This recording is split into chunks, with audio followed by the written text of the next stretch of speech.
Guys, ഇന്നത്തെ വീഡിയോയിൽ ഞാൻ പറഞ്ഞത് ഒരു ബിസ്ക്കറ്റ് അപ്പത്തിന്റെ റെസിപ്പിയുമായിട്ടാണ്. അതിന് വേണ്ടിയിട്ട് ഇതാ ആദ്യമായിട്ട് ഞാനിതാ ഒരു മുട്ട ഈ പാത്രത്തിലേക്കൊന്ന് പൊട്ടിച്ച് ഒഴിക്കുന്നുണ്ട്. ഞാൻ 3 മുട്ട ഇതിനായിട്ട് എടുത്തത്. ഇപ്പൊ 3 മുട്ട ഒന്ന് ഞാൻ പൊട്ടിച്ചൊഴിക്കട്ടെ.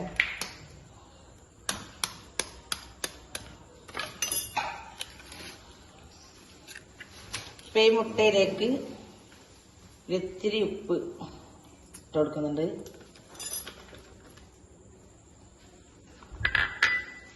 പിന്നെ ഈ മുട്ടന്റെ അനുസരിച്ച് ഞാൻ അളവൊന്നും പറഞ്ഞില്ല, പഞ്ചസാര ഞാൻ ഇട്ട് കൊടുക്കുന്നുണ്ട്.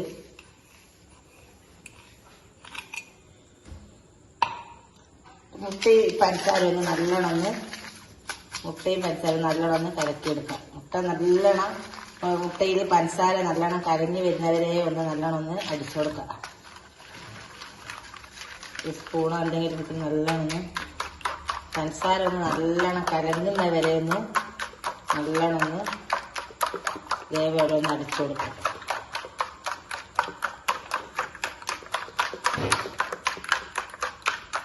ഒന്ന് പഞ്ചസാര നല്ലോണം കലങ്ങുന്നത് വരെ നമ്മൾ അടിച്ച് ഇങ്ങോട്ട് വരാം.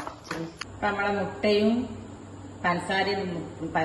പഞ്ചസാര നല്ലോണം കലങ്ങി വന്നിട്ടുണ്ട്. നല്ലോണം പഞ്ചസാര കലക്കി എടുക്കണം. അപ്പൊ അതേപോലെ ആയി വന്നിട്ടുണ്ട് ഇവിടെ. ഇനിയിപ്പൊ ഇതിലേക്ക് ഒരിത്തിരി അപ്പക്കര ഇട്ട് കൊടുക്കാം. ഒരിത്തിരി പിഞ്ചി അപ്പക്കര ഇട്ട് കൊടുക്കാം. പിന്നെ ഏലക്ക ഒരു 3 ഏലക്ക ഇട്ട് എടുക്കാം. അതിനുശേഷം നമുക്ക് ഇതിലേക്ക് മൈദ ഇട്ട് കൊടുത്തിട്ട് ഒന്ന് കുഴച്ചെടുക്കാം. കൈയോടെ തന്നെ കുഴച്ചെടുക്കാം.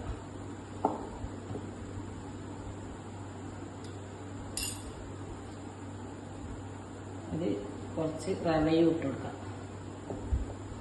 നിങ്ങൾക്ക് എത്ര ആവശ്യം അതിനനുസരിച്ചിട്ട് അതേ അളവിൽ എടുത്താൽ മതി. മുട്ടയിൽ എത്ര മൈദ ചേരുന്ന അതിനനുസരിച്ചിട്ട് നമ്മൾ മൈദയും റവയും ഇട്ട് കൊടുക്കാം. ഞാനിപ്പോൾ എടുത്തത് 3 മുട്ടയ്ക്ക് 250 ഗ്രാം പൊടിയും 250 ഗ്രാം റവയും, അങ്ങനെയാണ് ഞാൻ എടുത്തത്. ഇതിലേക്ക് തന്നെ നെയ്യ് ഞാൻ നല്ലോണം ചെറിയ ഉള്ളിയും കൂടി ഇട്ടിട്ട് പൊട്ടിച്ചെടുത്തതായത് അടുപ്പിൽ വെച്ചൊന്ന് ചൂടാക്കിയിട്ട് എണ്ണ ഇട്ട് കൊടുത്തിട്ട് ഇത് ചെറിയ ഉള്ളി ഇട്ട് കൊടുത്തിട്ട് അപ്പൊ അത് ഇതിലേക്ക് ഒഴിച്ചു കൊടുക്കാം.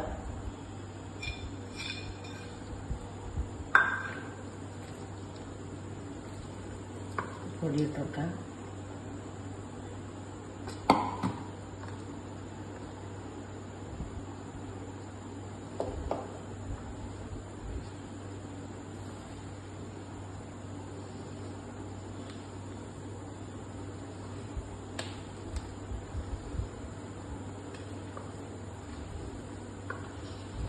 നല്ലൊരു ഒരു അപ്പാണ് ബിസ്ക്കറ്റ് അപ്പം. കുട്ടികൾക്കൊക്കെ നമുക്ക് ഉണ്ടാക്കിയിട്ട് ഇത് കുറെ ദിവസത്തേക്കൊന്നും കേടൊന്നും ആയിപ്പോവാത്തൊരു ബിസ്ക്കറ്റ് അപ്പം എന്ന് പറയുന്നത്. ഉണ്ടാക്കി വെച്ചാൽ നമുക്ക് ബേക്കറിൽ നിന്നൊന്നും വാങ്ങേണ്ട ആവശ്യമില്ല. നമുക്ക് കുട്ടികൾക്ക് കൊടുക്കാൻ പറ്റും.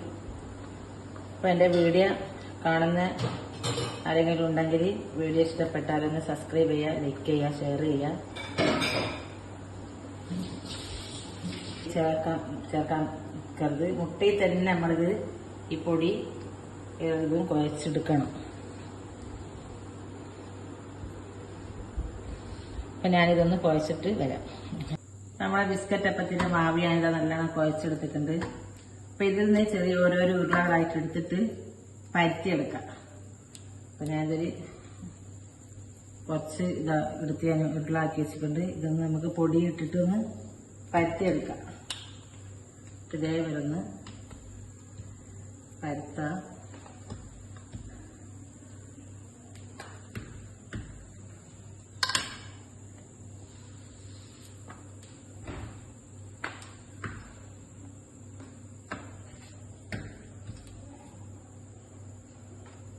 നല്ലോണം അധികം തടിയില്ലാണ്ട് അങ്ങനെ പരത്തിയിട്ട് മുറിച്ചെടുക്കാം.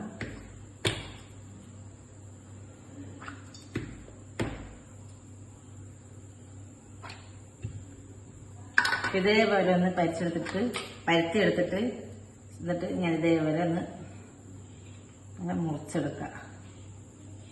ഇത് ഏത് ഷേപ്പിലായാലും ഓരോരുത്തരുടെ ഷേപ്പിനനുസരിച്ച് നമുക്ക് എങ്ങനെ ഉണ്ടാക്കേണ്ടത് അങ്ങനെ മുറിച്ചെടുക്കാം. എന്നിട്ട് ഇതേപോലെ ചെറിയ പീസാക്കിയിട്ട് എടുക്കാം.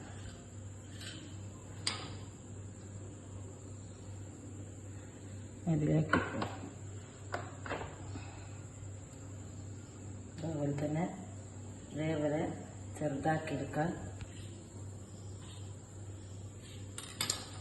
ഇതിപ്പോൾ കുറച്ച് വലുപ്പത്തിലാണ് മുറിക്കുന്നത്. ഇതിലും ചെറുതാക്കിയിട്ട് മുറിച്ചെടുക്കാം. നമുക്ക് ആവശ്യത്തിന് എങ്ങനെ മുറിക്കേണ്ടത് അങ്ങനെ ഏത് ഇല്ല അതേപോലെ ഉണ്ടാക്കിയാൽ മതി.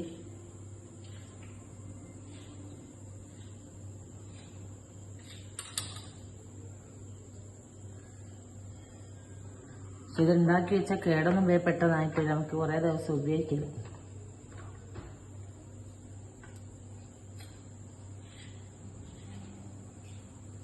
ഇതേപോലെ എല്ലാം പരത്തി മുറിച്ചെടുക്കാം. അപ്പം നമ്മളെ ബിസ്ക്കറ്റ് അപ്പം ഞാനിത് പരത്തി ഇവിടെ മുറിച്ച് വെച്ചിട്ടുണ്ട്. ഇപ്പോൾ ഗ്യാസിൻ്റെ മുളയിൽ ചീനച്ചട്ടി വെച്ച് ഓയിൽ ഒഴിച്ച് നല്ലോണം ചൂടാകുന്നുണ്ട്. ഇതിലേക്ക് ഈ പരത്തി വെച്ച ഇതിലേക്ക് ഇതൊന്ന് ഇട്ട് നമുക്ക് പൊരിച്ചെടുക്കാം.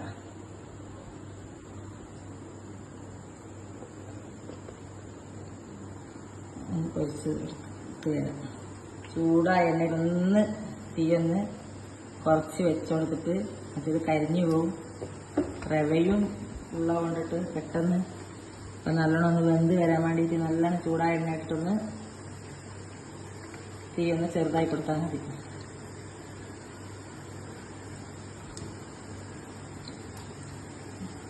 ഇതേപോലെ എല്ലാം ഇട്ടിട്ടൊന്ന് നല്ലോണം തിരിച്ചും മക്കളെ ഇട്ടെടുത്തൊന്ന് പൊരിച്ചെടുക്കാം. നമ്മളെ അപ്പം നല്ലോണം പൊരിഞ്ഞ് വന്നിട്ടുണ്ട്. ഇതേപോലെ നല്ലോണം എല്ലാം പൊരിക്കുക. അപ്പം ഞാനിതൊന്ന് കോരട്ടെ. അധികം കരിഞ്ഞു പോവാണ്ട് പൊരിച്ചെടുക്കാം.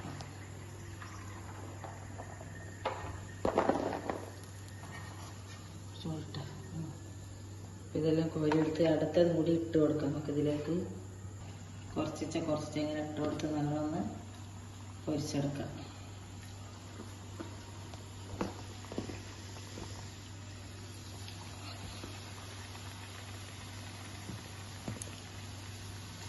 അപ്പം നമ്മളെ ബിസ്ക്കറ്റ് ഇപ്പം ഇതാ റെഡിയായി. ഞാൻ ഫുള്ളും പൊരിച്ചിവിടെ വെച്ചിട്ടുണ്ട്. അതേപോലെ നിങ്ങളും ട്രൈ ചെയ്യാം, ഉണ്ടാക്കാം. ലൈക്ക് ചെയ്യുക, ഷെയർ ചെയ്യുക, സബ്സ്ക്രൈബ് ചെയ്യുക. വീഡിയോ മുഴുവനായിട്ട് കാണാം. വീഡിയോ കണ്ട് ഇഷ്ടപ്പെട്ടവരും കൂടി അതിൽ സബ്സ്ക്രൈബ് ചെയ്യാം. അപ്പോൾ അടുത്ത പുതിയൊരു വീഡിയോ ആയിട്ട് വരുന്നവരെ ഇൻഷാ അല്ലാഹ് അസ്സലാമു അലൈക്കും.